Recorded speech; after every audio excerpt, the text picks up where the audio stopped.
Hello everyone. Today we will start the first chapter from the physics for class 7 and it is heat.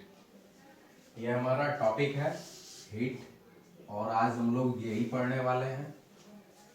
लेकिन इनका use क्या है हमारे daily life में वो हम लोग पहले जाने। तो क्या यूज़ है उसको थोड़ा सा गौर करते हैं। आप अगर घर में ही देखें तो घर में ही बहुत तरह की चीज़ों में हीट का जो है वो यूज होता है। जैसे सुबह सुबह आप लोग देखें लंच खाना बनाना है तो हमें गैस चूल्हा इन सब या गैस स्टोव वगैरह का जब हम यूज़ करते हैं तो वहाँ भी हीट की ज़रूरत हमें पड़ती है। कभी कभी कुछ ऐसे टॉपिक होते हैं जो फिजिकल और केमिकली डिवाइड हो जाते हैं। अब यहाँ अगर हम गौर करें तो जब हम खाना बना रहे हैं तो ऐसे केस में कंबशन होता है। कंबशन यानी कोई चीज़ का बर्न होना, जलना। और जब ये बॉडी बर्न करते हैं और ऐसे केस में वो थोड़े बहुत हीट के साथ लाइट भी इमिट करते हैं तो ये कंबशन है, एक प्रोसेस है जो कि एक केमिकल प्रोसेस होता है। जबकि कुछ ऐसे हमारे पास फिजिकल फेनोमेनन भी है। जैसे हम कभी किसी चीज़ को बीट करते हैं, हिट करते हैं। हिट करने का मतलब स्ट्राइक करते हैं।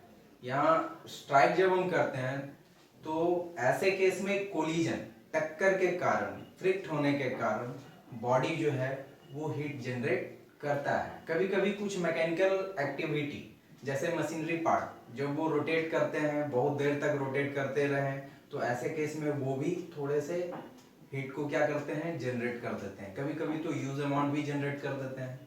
तो यानी कुल मिला करके आप अगर समझें इस हीट को तो ये है क्या, तो ये एक फॉर्म ऑफ एनर्जी है। इसको अगर हम अपने सिंपल लाइफ में अप्लाई करें तो गौर करें हम अपने ऊपर। जब कभी मान लीजिए कि हमारे घर में किसी रिश्तेदार या कभी अपने पेरेंट्स के थ्रू ही हमें कुछ पैसे मिल जाते हैं तो पैसा एक फॉर्म ऑफ एनर्जी हो गया हमारे लिए। और उसके बाद का जो हमारा एक्टिविटी होता है वो देखिए क्या क्या होता है। अगर पैसा हमारे पास आ गया तो बहुत कम ऐसे बच्चे होते हैं जो उसको सेव करते हैं। ज़्यादा इस जुगाड़ में लग जाते हैं कि इसको खर्च कहाँ करना है, कैसे करना है। तो ये तो हुआ कि इफेक्ट ऑफ एनर्जी क्या होगा। तो यहाँ पैसे का आना एक फॉर्म ऑफ एनर्जी है और जब हमने इसका यूज़ करना शुरू किया तो ये उसका इफेक्ट होता है। तो यहाँ हम लोग पढ़ रहे हैं टॉपिक हीट। तो heat is a form of energy. ये क्या होता है, एक फॉर्म ऑफ एनर्जी होता है जो बहुत तरह से जनरेट किए जा सकते हैं। कभी कुछ फिजिकल फेनोमेनन के थ्रू, कभी कुछ केमिकल फेनोमेनन के थ्रू। अब ये फिजिकल और केमिकल फेनोमेनन क्या हुआ, तो फिजिकल फेनोमेनन होता है जिसमें हम लोग वियरिंग, टियरिंग, प्रेशर ये सब चीज यूज करते हैं तो ये फिजिकल फेनोमेनन में आता है। जबकि केमिकल में हमारा क्या हुआ, किसी का जुड़ना, किसी का ब्रेक डाउन होना, स्प्लिट अप होना, किसी का डिस्प्लेस करना, किसी का कंबाइन करना। तो ये जो कुछ रिएक्शन होते हैं, जैसे हम लोग अगर मान लीजिए पेपर को बर्न करते हैं या गैस को ही बर्न करते हैं तो बर्न करते हैं यानी यहाँ हमको एक इग्निशन टेम्परेचर भी चाहिए बर्निंग के लिए, यानी मिनिमम रिक्वायर्ड हीट एनर्जी जिस पे कोई बॉडी स्टार्ट करता है बर्न करना। तो अगर कागज ही हमको बर्न करना है, पेपर ही बर्न करना है तो इसके लिए हमको कुछ हीट देना होता है। वो ऑक्सीजन के साथ कंबाइन करके बर्न करता है और बर्न करने के बाद वो लाइट और हीट प्रोड्यूस करता है। तो ये सब चीज़ तो हम लोग अपने घर के अगल बगल भी देख सकते हैं, घर में भी देख सकते हैं। फिजिकल फिनोमेनन में मैंने बता भी दिया कि बहुत तरह की चीज़, कभी मैकेनिकल इफेक्ट के कारण, कभी प्रेशर, कभी फोर्स, कभी फ्रिक्शन, इन सब सारे चीज़ों के कारण। इवन आप कभी कभी इलेक्ट्रिक वायर को भी अगर कुछ देर यूज़ करने के बाद टच करते हैं स्विच ऑफ करने के बाद तो वो भी हमको थोड़ा बहुत हॉट नज़र आता है, फील होता है। तो हीट हमारा क्या है, ए फॉर्म ऑफ एनर्जी है। क्या है, ए फॉर्म ऑफ एनर्जी है। The heat is a form of energy that gives us sensation of coldness and hotness of a body. कि कोई बॉडी जो है कोल्ड है या हॉट है, किसी बॉडी को टच करने के बाद हमें पता लग रहा है कि हाँ ये हॉट है, ये हमारा क्या है, कोल्ड है, तो ये एक तरह का हम लोग को क्या करता है, सेंसेशन भी दिया करता है। बट ये एक क्या है, ए फॉर्म ऑफ एनर्जी है। Heat is a form of energy that gives us sensation of hotness और coldness of a body. Clear? I think so. अगर आपको ये चीज समझ में आ गया होगा तो हमारे पास नेक्स्ट टॉपिक है कि कोई बॉडी अगर गर्म है तो कितना गर्म है, कोई बॉडी अगर ठंडा है तो कितना ठंडा है। तो ये कहलाता है डिग्री। डिग्री का मतलब हाउ मेनी टाइम्स। ठीक है, तो नेक्स्ट टॉपिक, फर्स्ट टॉपिक हमारा हुआ हीट। आई थिंक आप लोग को समझ में आया होगा। अगर आपको नहीं समझ में आया है तो once again I am repeating the definition of this topic. Heat is a form of energy that gives us sensation of hotness and coldness of a body. आप इसको राइट कर लेंगे, लिख लेंगे। सेकंड टॉपिक हमारा है वो है टेम्परेचर।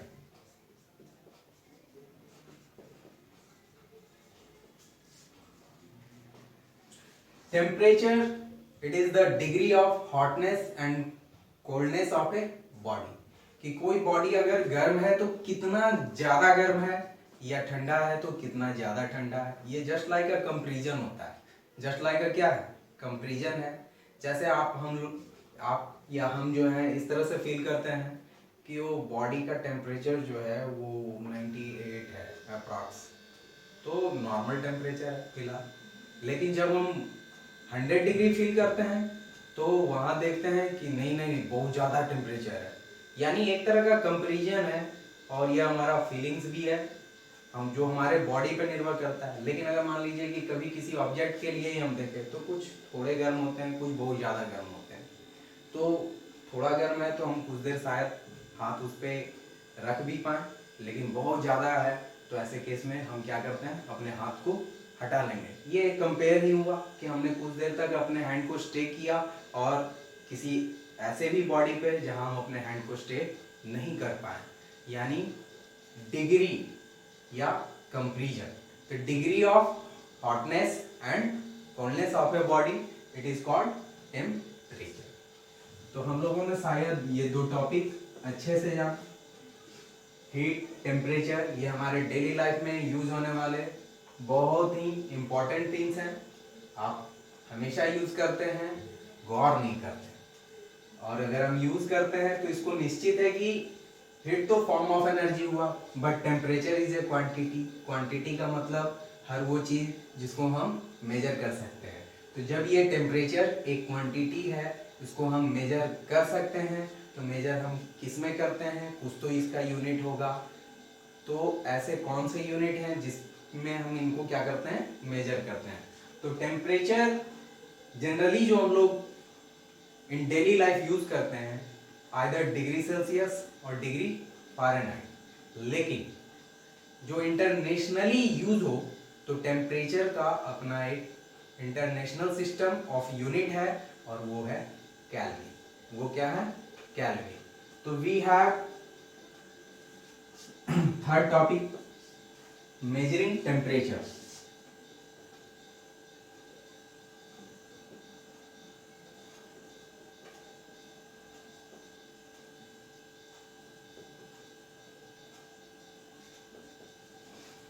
तो generally temperature is measured in three system, one of degree Celsius, degree Fahrenheit, and the Kelvin. And Kelvin is the SI unit. Kelvin is the SI unit. ये दोनों हम यूज जरूर करते हैं, लेकिन ये हमारे SI यूनिट नहीं है। ये आप एक तरह से समझिए कि लोकल एरिया में यूज होने वाले हैं, या नेशनल एरिया में, नेशनल लेवल पे यूज होने वाले हैं। तो ये सब हमारे कुछ इसी तरह के यूनिट है। लेकिन इंटरनेशनली जिसको अप्लाई किया जाता है ये जो है वो हमारा है केल्विन। अब इसमें हम मेजर कैसे करते हैं, तो मेजर करने के लिए कुछ फार्मूला होते हैं, कुछ कैलकुलेशन होते हैं। तो ये कैलकुलेशन कैसे जनरेट करते हैं, तो आप एक ही बॉडी के लिए देखें तो सपोज करो हमारे पास कुछ वाटर है। वाटर का फ्रीजिंग और बॉइलिंग पॉइंट, फ्रीजिंग पॉइंट हमारा लोअर लिमिट होगा और बॉइलिंग पॉइंट क्या होगा, अपर लिमिट होगा। तो हम डिफरेंट यूनिट सिस्टम में इसको मेजर करके देखते हैं कि इन तीनों यूनिट सिस्टम में इसका फ्रीजिंग पॉइंट क्या होता है और बॉइलिंग पॉइंट क्या होता है। तो suppose we have 3 beakers,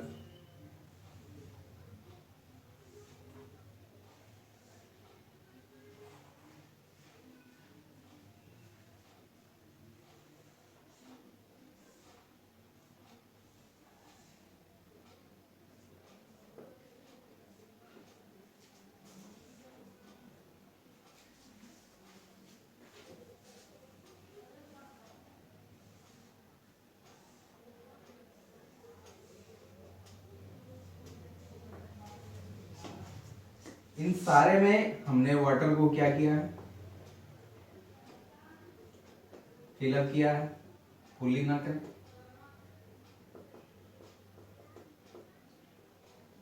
freeze करने का मतलब कि इससे हम हीट को क्या कर रहे हैं, आउट कर रहे हैं, यानी बाहर निकाल रहे हैं। तो ये हो जाएगा हमारा फ्रीजिंग। लेकिन जब हम बॉयल करने की बात कर रहे हैं, यानी हम इस ऑब्जेक्ट को क्या कर रहे हैं, तो हीट दे रहे हैं, और हीट देने के बाद इसके स्टेट में चेंजिंग आएंगे। कैसे आएंगे, तो आप लोग देखते होंगे कि कोई सॉलिड पार्टिकल होता है, जब हम उसको थोड़ा बहुत हीट करते हैं तो वो मेल्ट डाउन हो जाता है, पिघल जाता है, और ज़्यादा हीट करते हैं तो इवोपरेट होना शुरू होता है।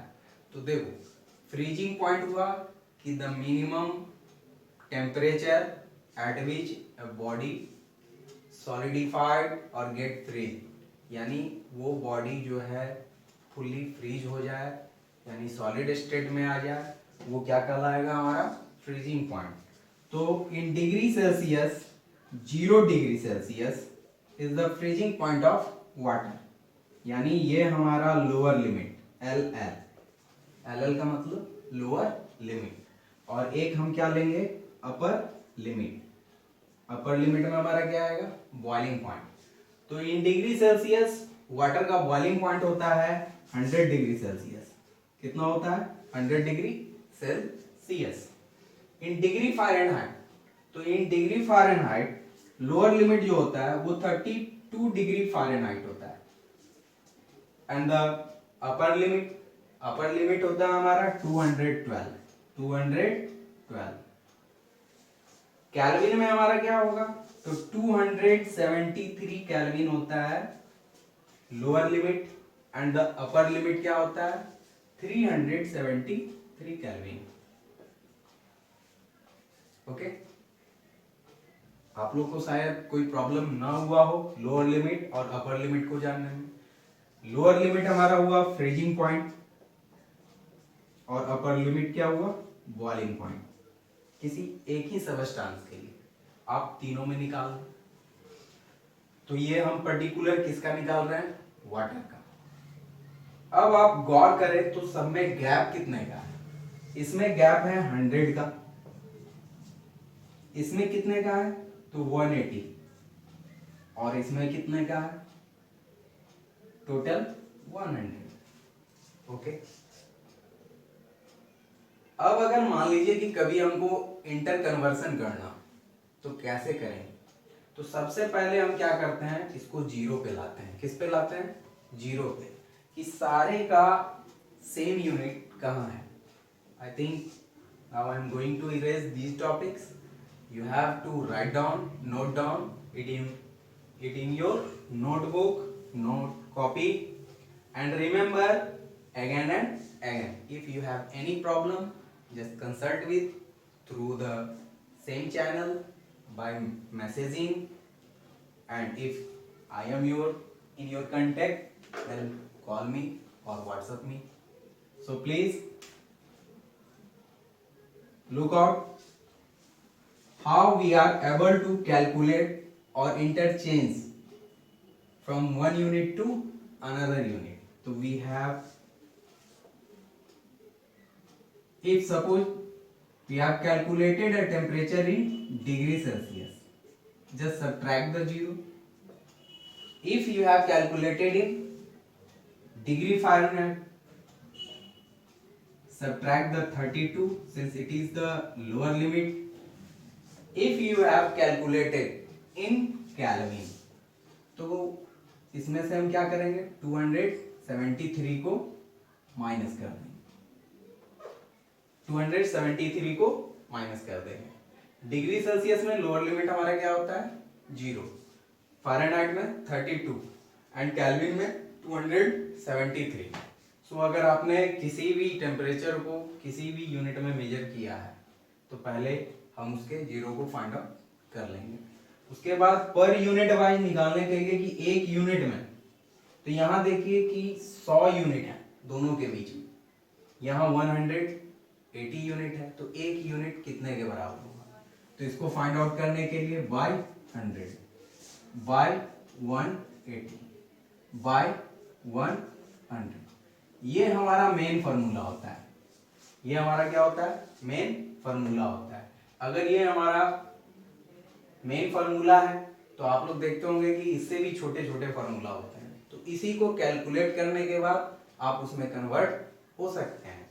वो कैसे, तो देखिए जीरो किसी से सब्ट्रैक्ट होगा तो हमारे पास क्वांटिटी सेम रह जाएंगे, C/100 degree Fahrenheit -32 K -273 180 100। Okay, अब यहां गौर करें, ये 0 0 0 अगर हम 10 से सब में मल्टीप्लाई कर दें तो सारे केस में कोई भी वैल्यू चेंजेस नहीं होने वाले, तो ऐसा कर सकते हैं, ये कैंसिल हो जाएगा 0। अब हमारे पास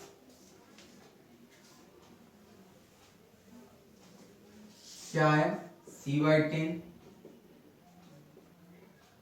-32/18। क्या इसमें से अभी भी कुछ कॉमन लग रहा है जो सारे के डिनोमिनेटर में कॉमन हो, तो आप गौर करेंगे 2, क्या 2, तो हम ऐसा करते हैं कि दोनों सारे को 2 से क्या करते हैं, मल्टीप्लाई करते हैं। एक्चुअली में मैं मल्टीप्लाई भी कर रहा हूं और एक तरह से समझिए तो ये एक डिवीजन भी है जो कट भी रहा है। अगर 2 से हम मल्टीप्लाई कर रहे हैं तो 2 5 जा 10 कट जा रहा है, 2 9 जा 18, 2 5 जा 10। आप लोग जब रेशियो और प्रोपोर्शन करते हैं तो कुछ कैलकुलेशन इस तरह से भी हुआ किया जाता है। और आप गौर करिए तो ये हमारे पास आ गया एक छोटा सा formula, degree Fahrenheit -32/9 equal to K -273/9। अब इसमें से आप किसी से किसी में कन्वर्ट हो सकते हैं।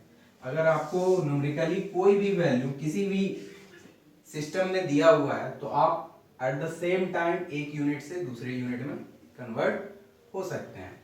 सपोज करो जैसे मैं एक वैल्यू लेता हूं 40 डिग्री, कितना लिया, 40 डिग्री, और 40 डिग्री सेल्सियस लिया और इसको फ़ारेनहाइट में कन्वर्ट करना है। किस में कन्वर्ट करना है, फ़ारेनहाइट में। तो हम ऐसा करते हैं, डिग्री सेल्सियस और फ़ारेनहाइट का फॉर्मूला इक्वेट करते हैं। Degree Celsius by 5 equal to degree Fahrenheit -32/9। Clear? मैंने कहा कि हमारे पास जो वैल्यू है टेम्परेचर का वो किस में है, डिग्री सेल्सियस में। तो put down the value 40 degree Celsius by 5 equal to degree Fahrenheit -32/9।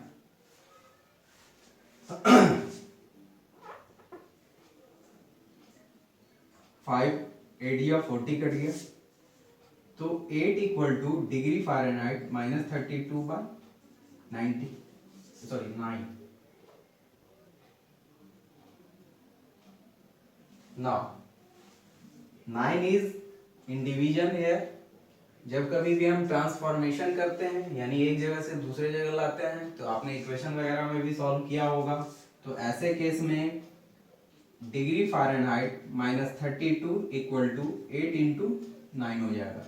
Degree Fahrenheit equal to 8 9 या 72 -32 जब ये ट्रांसफॉर्म्ड होगा from left to right, then it get added with 72 and now we have the value 70, 30, 100 and 2 to 4, 104. तो degree Fahrenheit में ये value कितना हो गया 104। तो जब टेम्परेचर हमारे बॉडी का डिग्री सेल्सियस में 40 डिग्री होगा तो फ़ारेनहाइट में क्या होगा 104 होगा। आप अगर चाहते हैं तो यहाँ से डायरेक्ट केल्विन में भी जा सकते हैं, ये और भी आसान होगा क्योंकि सेम डिनोमिनेटर होने के कारण 5 क्या हो जाएगा कैंसिल हो जाएगा। ओनली -270 इधर आएगा 73 और वो एडेड हो जाएगा और हमारे पास वैल्यू आ जाएगा क्या 330। तो गौर करेंगे कि हम चाहें तो एक फॉर्म से दूसरे फॉर्म या एक सिस्टम से दूसरे सिस्टम में इंटर कन्वर्ट कर सकते हैं किसी भी टेम्परेचर को। तो हमारे पास 3 टॉपिक, पहला हीट, दूसरा टेम्परेचर, तीसरा हुआ मेजरिंग टेम्परेचर। ये 3 टॉपिक मैंने आपको बताया, समझाया। इसके अलावा मेरे पास है एक इंस्ट्रूमेंट दैट इज थर्मोमीटर। हमने टेम्परेचर तो मेजर किया, टेम्परेचर मेजर अगर कर लिया तो इसके लिए कोई एक इंस्ट्रूमेंट होगा। जैसे हमारे पास जब हम लोग कभी परचेजिंग करने जाते हैं, कपड़ा वगैरह ही खरीदने जाते हैं, तो उनके पास एक स्केल होता है, मीटर स्केल उसको कहते हैं। आप अगर कोई सामान वगैरह लेने जाते हैं तो नीचे तराजू होगा, है ना, उस तराजू पे जो है गौर करते होंगे कि वो बटखारा रखता है, कंपेरेबल एक क्वांटिटी होता है और एक फिक्स क्वांटिटी होता है।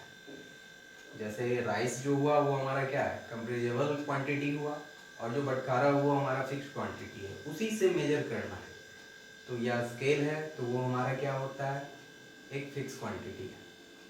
तो यहाँ थर्मोमीटर जो है वो क्या करता है मेजर करता है। क्या मेजर करेगा तो टेम्परेचर ऑफ ए बॉडी। तो it is an instrument which is used to measure the temperature of a body. Body करने का मतलब कुछ भी हो सकता है, आइदर इट इज लिविंग और non living things. So student, आज हम लोग थर्मामीटर भी जाने। थर्मामीटर क्या है तो it is an instrument which is used to measure the temperature of body. Body में आप सभी चीज़ों को ला सकते हैं, ह्यूमन बॉडी हो, एनिमल बॉडी हो या कोई नॉन लिविंग ऑब्जेक्ट्स हो, ये सारे के सारे चीज़। लेकिन ये थर्मामीटर जो होता है वो क्लासीफाई होता है 3 टाइप्स में, जो मैं आपको नेक्स्ट क्लास में एक्सप्लेन करने वाला हूँ। पहला क्लिनिकल होगा, दूसरा आपको जो है वो लैबोरेटरिकल है और तीसरा है मैक्सिमम मिनिमम थर्मोमीटर जो वेदर के लिए, वेदर फोरकास्टिंग में टेम्परेचर मेजर करने के लिए होता है। तो इन सब के बारे में मैं डिस्कस करूँगा। थर्मामीटर किन किन चीज़ों से बना है, उसके जो एलिमेंट्स हैं वो क्या हैं, कैसे मेजर होता है, क्यों उसके एलिमेंट्स में यही होने चाहिए, दूसरे क्यों नहीं होने चाहिए, क्या प्रिकॉशन हमको लेना होगा ड्यूरिंग द मेजरमेंट। ये सारे चीज़ों के बारे में हम लोग नेक्स्ट क्लास में पढ़ेंगे, जानेंगे। और आज मैं यहीं एंड करता हूँ। Thank you, have a nice day, जय हिंद।